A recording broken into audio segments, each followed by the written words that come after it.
We have two thermometers today. Model is TP101. This one has some issue in its display. This one looks good. In this end, here is the battery compartment. Let's insert a battery and see is it work or not. As you can see, it's not working. It's completely dead.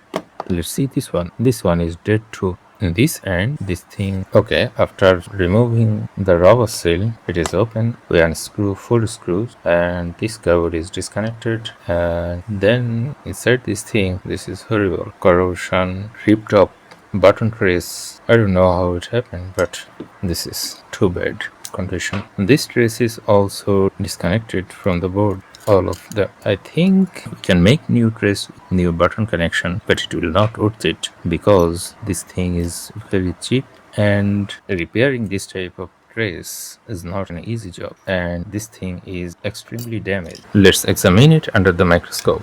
Can you see how bad is its condition? Traces are badly damaged. Even the prints are easily detaching from the board. Too bad for repairing. Goodbye thermometer. Let's see the second one. Can I fix it or not? Let's open this part. These cables are connected. Looks like, at least. The battery terminal are also looks good.